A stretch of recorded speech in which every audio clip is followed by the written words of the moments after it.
Hi everybody, hello and welcome. This is David Lees with a comic book review of Transformers Galaxies Issue 3.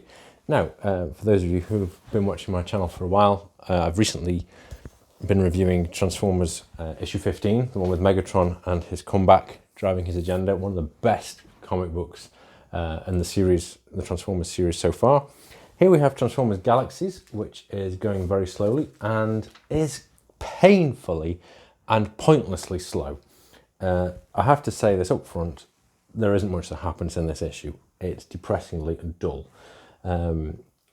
Yes, we know the Constructicons were forged to go and rebuild Cybertron after the war with the threefold spark.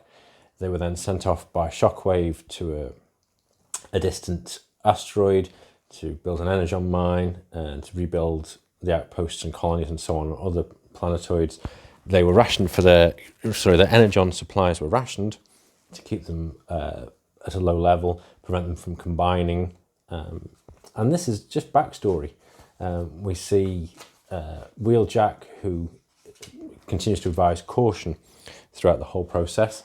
And here they are, nearly completing the construction of Iacon. It turns out that the six Constructicons are having to fight kind of this unknown dark presence that threatens to come up and overwhelm them. And what happens is, in the macro case, that the tower they're building collapses. They don't manage to hold it up. They were nearly there, but they lost control.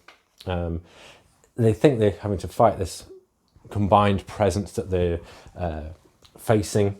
But actually, what we'll see in the next issue or three is that they'll succumb to it, and that will be the Devastator personality that arises when they combine. Here we are, just for some examples.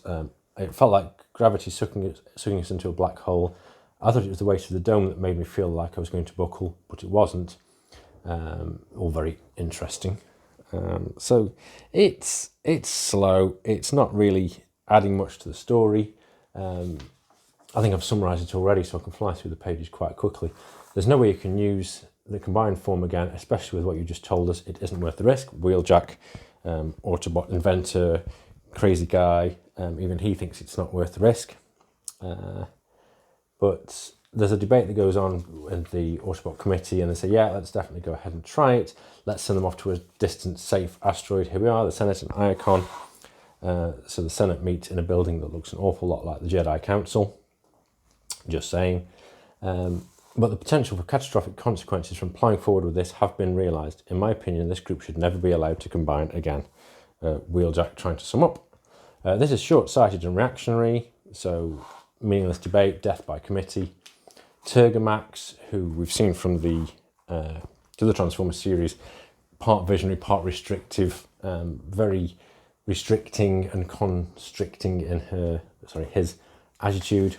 No, I'm not impressed. Several cycles later on Iacon, they're rebuilding. It's finished. It looks awesome. Sparkly, glinty towers and all that kind of stuff. All very nice.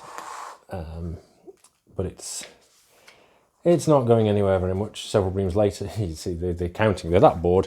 They're just counting numbers. They're bored. I'm bored. It's nothing going anywhere very quickly. I can't remember seeing any transformations in here. No, and the sum total of nothing happens. They go on a kind of escape pod back towards Cybertron. Away from Cybertron. So they're off to Mayalx, and it's to be concluded, which is great because there ain't nothing happening in this one. So I usually manage to cover 10 minutes in a review. This one's down to less than 5. Some nice cover art. Next issue, Devastator lets loose. Hurrah! We never saw that coming. And then the old art, particularly like this old style black lines, shaded colours design. Another cover gallery image. Then there's the bold new era of Transformers, which was slow, to say the least, as I've widely been panning the series. But if you want the first 12 issues in one hardback book, there it is. Other options, the ROM, Die Wraiths, not my thing. Usagi, Yojimbo, even less my thing. And then some praise for the original Transformers series of the bold new era, which is infinitely better than this. It's been painful, it's been dull. It's told me nothing really new about the Constructicons. It gave me a bit of depth, bit of motivation. Shockwave was behind it all. That was it, the end. So, bit of a disappointment, this one, I have to say.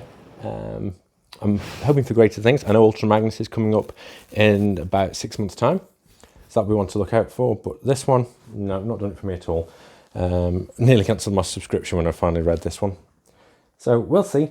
I will continue to review. I think Star Trek Year 1 needs some catching up, so I'll get to that soon. Until then, thank you all, and like, comment and subscribe, please do. And I'll be back soon with more comic book reviews. Bye for now.